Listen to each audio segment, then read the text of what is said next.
Good morning, everyone. Good morning. Welcome to Living Beyond Limits. I am Reverend Jennifer Spear. We are part of Centers for Spiritual Living. I'm so glad that you've joined us today for service and to be together with each other. And for those of you who are joining us online, welcome to our online service. And if you are new to us today, from the very bottom of our hearts to yours, we're so glad that you joined us today. Welcome. And so let's begin our service today by reading our mission statement that's on the front of your bulletin. We are a sanctuary where people can discover and reveal the presence of God within their own being and experience their oneness with all life. Through the realization of this inner presence of love and peace, we give way to the evolutionary impulse of the divine and become a beneficial presence in the world.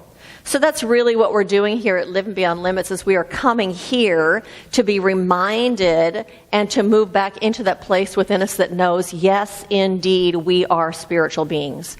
That at our very core, who we are is spiritual. That is our essence. And that our essence actually is love and peace and goodness and life itself. Because what happens is, as we come to recognize that we are expressions of spirit, that we are here incarnate in this human body, living this human life, but essentially we are spiritual beings having a human experience, that means that when life is not reflecting back to us or giving us necessarily what we want, say people aren't being loving or kind or generous or thoughtful or whatever it is that we want, we aren't as reliant on the outside world giving that to us, because we know that it is already right here. So we can tune into the peace that is within us. We can tune into the love that is within us and share that even with people when they're not being loving. We can find our own anchor of peace, our anchor of well-being and of wholeness and of power. That puts us in a place of empowerment so that we aren't victims to the world. It puts us at a greater place of choice. And as we get to choose how we're going to respond in the world, how we're going to be in the world, we can choose to be a beneficial presence. We can choose to be the love of life. We can choose to be goodness itself. That not only makes our lives better, but what happens is, because we are connected to everyone and everything, us sharing our light in the world actually affects those that we are in contact with and ripples out to affect the whole, because everything is connected to everything else. And so I thank every one of you for answering the call of your own spirit to be walking this path, to be bringing your spirit and the spirit into this world in a way that is beneficial to everyone. Thank you for that. You know, I think we have all been on such an emotional roller coaster these last few years, and consequently have felt a lot of stress in our lives, maybe in your body, in your thinking, because of things like this global pandemic that we have been through, from that to crazy politics for the last several years, to whatever individual stressors you've had going on in your life. And because of those things, self-care isn't just important, but good self-care is imperative. Now, even now. And so part of self-care is actually unplugging from everything that feels overwhelming. It is unplugging from everything and taking time to actually rest and to renew and to have fun and to get good sleep. But part of good self-care also is taking time to play. So we need to be able to have times where we can just let go of our responsibility, to let go of our busyness, to let go of our need to be productive. We need a reprieve from the chaos of the world. We need a reprieve from the challenges of our own lives. And we need to be able to connect with that part of ourselves that gets lost in responsibility. Can you feel that? There's a part of yourself that gets so lost in responsibility that you don't get to connect with that part of yourself because it's so busy over there. And so the title of my talk today is Come Out and Play. And I'm talking about that when we play, it actually boosts our overall well-being. When we play, it gives us a reprieve from the challenges that are going on in our lives. It counteracts stress. Playing brings us joy. And when we play, we actually feel more alive. And studies show that all of those things are true. And studies also show that playing actually connects us with other people in a lighthearted way in the world.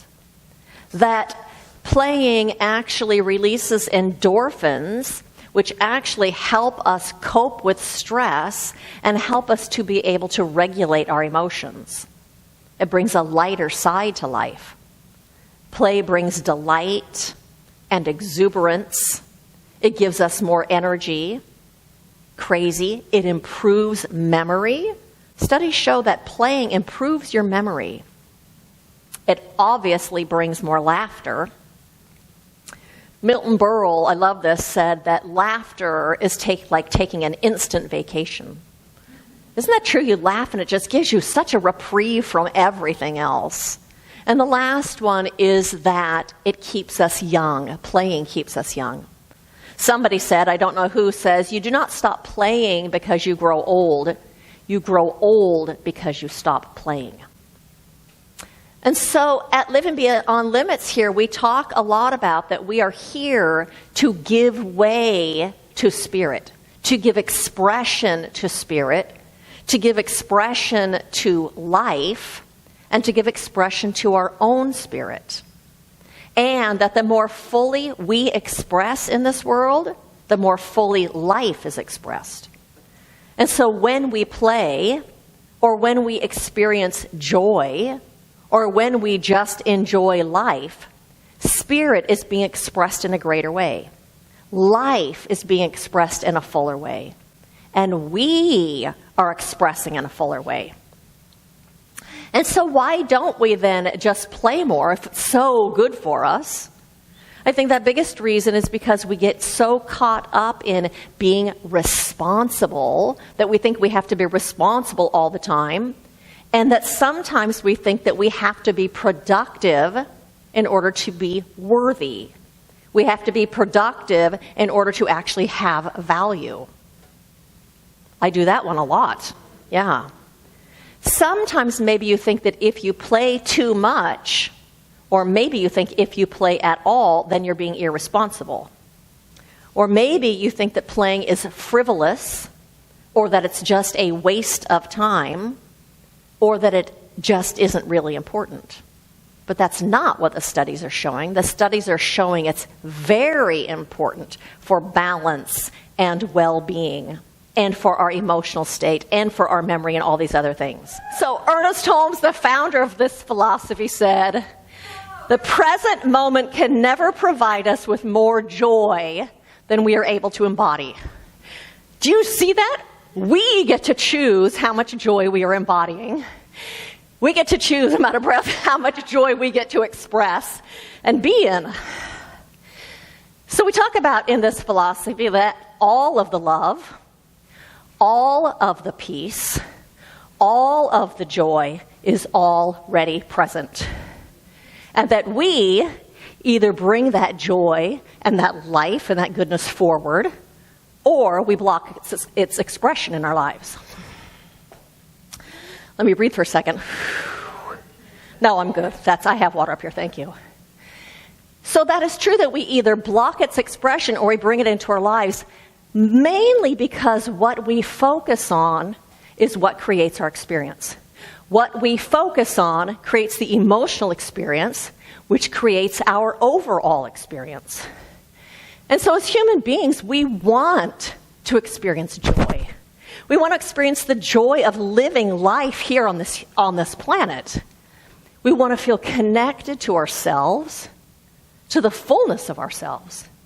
We want to feel connected to others. We want to be in the present moment. and we want to experience joy. This is a little side note. I just had to share it with you because I thought it was so amazing. I read this week, the Dutch grocery store chain Jumbo Supermarket has implemented a unique solution to combat loneliness among the elderly by creating a, quote, chatter checkout lane, and a special, quote, coffee corner for customers to chat with the cashier. The initiative is part of the Dutch government's One Against Loneliness. Is that incredible? We long to feel connected to each other. We long to feel connected to ourselves. We long to feel joy. And so Charles Schaeffer says, we are never more fully alive, more completely ourselves, or more deeply engrossed in anything than when we are playing. I love that. So what does it mean to play? What is playing? I think playing is spending time doing anything that we find enjoyable, doing anything that we find entertaining, simply for the fun of doing it. So playing is really more about what's happening in the moment and enjoying the moment than it is doing something for the result that will come from it. So you think about like riding a bike, the difference between going for a bike ride for the fun of it or riding your bike in order to lose 5 pounds. It creates a totally different energy and a totally different experience. Because when we're riding our bike to lose 5 pounds, it just becomes one more task of things that we have to do on our list. And so I don't know if you've heard me, I would say, whine for a long time now that I'm just too busy, that I'm busier than I want to be, that I work more than I want to work. And so last New Year's Eve, we did a ritual where we let go of something, a piece of paper, and then we had given to us a stone that represented coming into the new year with a clean slate, and we got to pick a word or something that we wanted that stone to represent, that clean slate of what did we want to bring with us into this new year. And so the thing that I let go of actually was I wanted to let go of the belief that I have to be productive all of the time. That I have to be productive, that's what I should be doing. And on my stone that's sitting on my dresser at home right now is the word freedom. And that freedom was representative of having freedom to do what I wanted to do, when I wanted to do it, rather than the shoulds of what I should be doing running me all of the time. I have been playing so much lately. It has been so wonderful. My best friend, Reverend Tracy, has Tuesdays off, as do I. So we have been going and doing things. We have gone to the San Joaquin Marsh and Wildlife Sanctuary in Irvine. It's 300 acres of wetlands and 12 miles of trails. And we've got to go walking, and you see there's water birds, and there's 8 different ponds. That goes into the back bay. It's before the back bay, and plants growing, and just so nice to be outside. We went recently to the Bembridge House, which is the oldest house in Long Beach outside of downtown Long Beach. It is a Queen Anne Victorian house that was built in 1905, and they have docents that take you on tours, and we got to tour the yard and tour the house and learn all about it. We have gone to the Fullerton Arboretum recently, and you might know it's been spring and everything has been ablaze with flowers and beautiful, and there's ponds there too, and turtles and fish that you can see, and it's just been so fun. And of course, we've gone to lunch, and we've gone shopping, and we've gone out for coffee, and it's just been so much fun. A couple weeks ago, I told you we went to a concert at El Dorado Nature Center. And last week, Colleen and I went to Los Alamitos Racetrack for the wiener dog races. They would have 3 wiener dog races and then a horse race, and then 3 more wiener dog races and then a horse race. It was so much fun. And then last week, after church, I went over to Chris and Peggy's house, and Reese and Riley, Marisha's kids, were there, and we were going to have a water balloon toss. You know what happens when you have a water balloon toss. But actually, I wasn't responsible for filling the water balloons. They were, and they didn't put enough water in them. So we had tosses, and they would land on the ground and not break. You could throw them at somebody, and they'd bounce off of you and not break.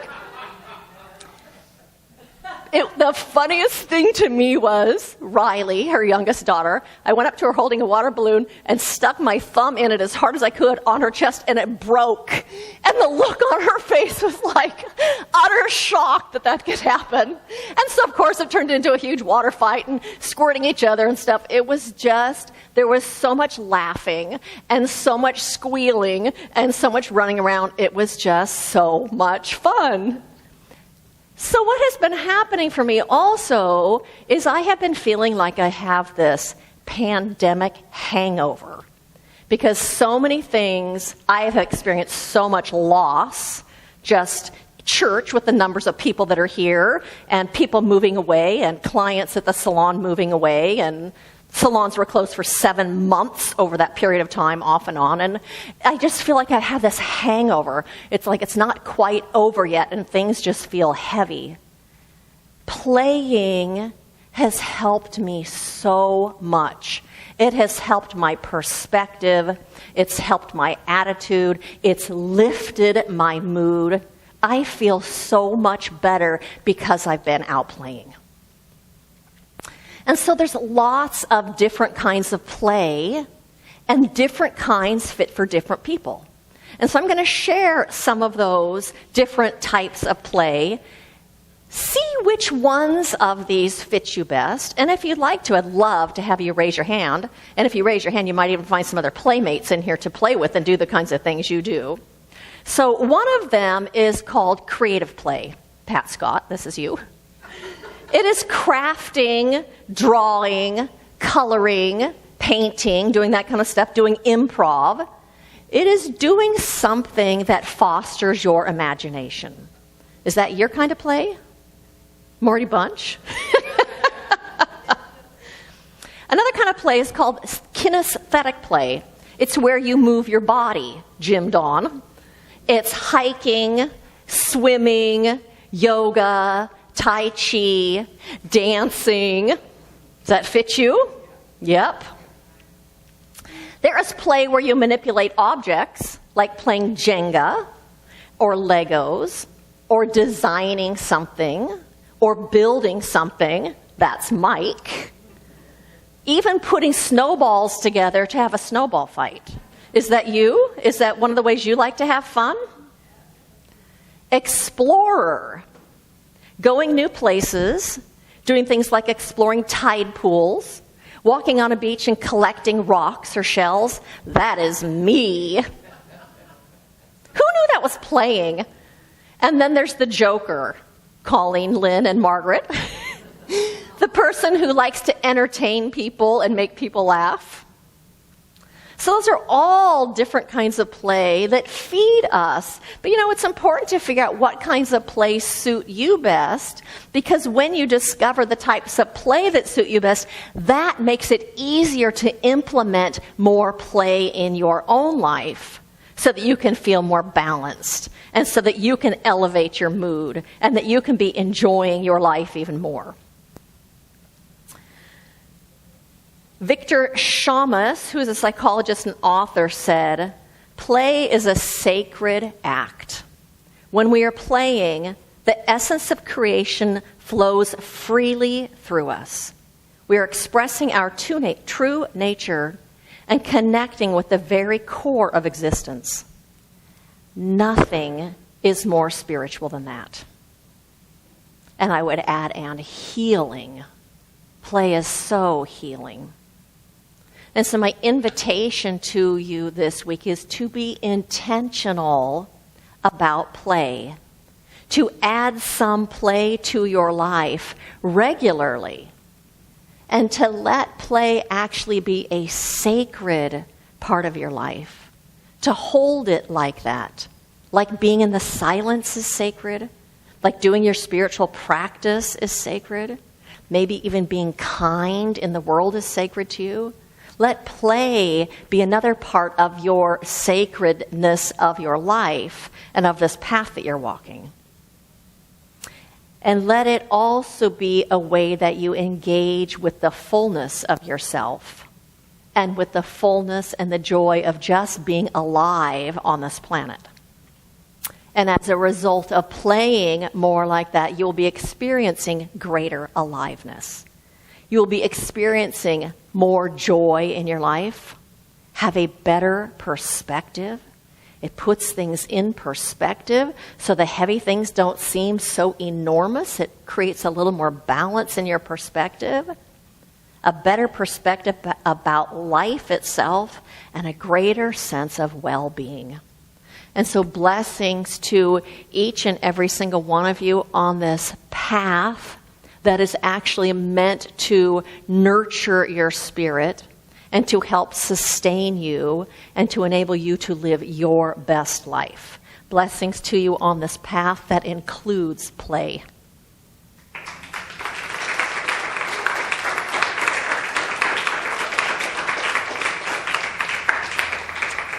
And so I invite you to join me in an affirmative prayer as we all collectively bring our focus together and focusing on the capital T truth, the truth that is eternal, that is unchanging. And that truth is that there is this one infinite presence and beingness, and that it is this thing we call life. And its very nature is creativity and abundance and good and flow and love and life. And it is the life that we are living. It is that thing that we have come from, and it is the thing that we come as on this planet. That we are here as conduits for that one, and that we are also here giving expression to our own spirit and our own grandeur and our own beauty and love and joy and light. And what a joy it is to be in recognition of this, recognizing that we can never be separate or apart. For the essence of life itself, this one creative impulse, is the nature of our own spirit. It is the essence, the core of who we are. And so today, as we leave here and we walk out into this world, I know without a doubt that we are carried, that we are buoyed, that we are guided, that we are led by that most high one, by the creative intelligence and the love and the life. For life is really all there is. And life is here, and life is now, and life is everywhere, unending. And so today we just walk this path of joy, this path of bringing our spirit into this world, this path of being love and support and care and kindness for each other. And we walk this path of celebration, celebrating life and celebrating the good. And so I speak this word also not just about us, but about every single person on this planet, knowing that right where they are, the fullness of spirit is also. And right now, it is meeting every need, for it is abundant in its givingness. It is infinite in its potentiality. It is infinite in its beingness. And right now, it is flowing into the life of every single person as the exact thing that they need. As peace, as love, as wisdom, as guidance, as knowing. And I also speak this word right now for anybody who has recently passed from this planet, knowing right now that they are wrapped in the love and the light of the divine, that all is well with their soul right now, for they are home, home in that care and keeping, and home in that light that is spirit. And for right now, they are also nothing but light. Anything that had been heavy or hard or challenging in their lives is simply left behind. And right now, they are bright with the light of God, immersed in love and peace. And all those who are left here that love them are also sending their love And I speak this word for anybody who has been left here and is experiencing loss, knowing that the cooling balm and the healing balm of the love of life is right there. And it is soothing and comforting. And that deep within those people who are experiencing loss, they know right now, deep within themselves, that all is well. And so it is with a grateful heart that I release these words of truth back into spirit and the law from whence they have come. And so we just revel in truth today. And I release this word, and I say, and so it is. And so I invite you to repeat after me, good fills my life now. Good fills my life. I step into it. I step into it. I own it. I own it. I celebrate it. I celebrate And so it is.